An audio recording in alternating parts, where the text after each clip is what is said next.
European Union leaders wake up every day fearing what might happen next. The small nation of Cyprus has confirmed some of their fears. Government leaders there have asked their partners in the EU for a bailout.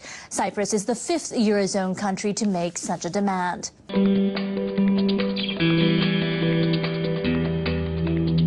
Don't be fooled by these smiles from the government of Cyprus. The Mediterranean island is in hot water financially and is applying to Brussels for a bailout for its banks and its budget deficit.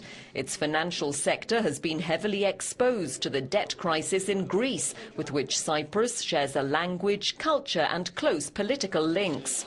Cyprus becomes the fifth Eurozone country to seek help from the bloc's rescue funds after Greece, Ireland, Portugal and Spain. And this with just days to go before it assumes the EU's rotating presidency.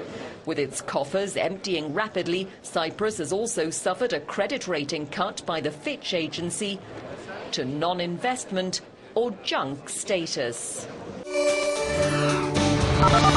First, Moody's has downgraded the debt ratings of 28 Spanish banks. That announcement came as the government requested euro area loans to help its troubled banking sector. Spain plans to hold a bond auction later today to raise capital. Investors will likely demand sky-high interest rates because they fear Spain may eventually need a government bailout. And Cyprus is the latest country to seek financial aid from the Eurozone. Analysts say it may need $5 billion to shore up its financial sector.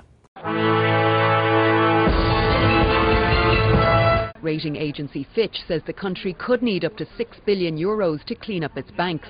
And Spain formally made its application for up to €100 billion of EU cash for its banks in advance of Thursday's summit of EU leaders. The country now leading calls for a Europe-wide taxation system. We must dispel the doubts and uncertainties about the Eurozone. The European Union must strengthen its institutional common ground so that investors regain confidence in the single currency and see it again as stable and reliable.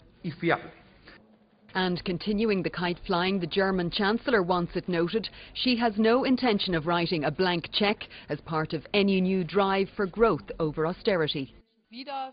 Because once again, all eyes will be on Germany. And as I often said, when I think of the summit on Thursday, I'm concerned that there will be way too many ideas about joint accountability and not enough about improved controls of the structures.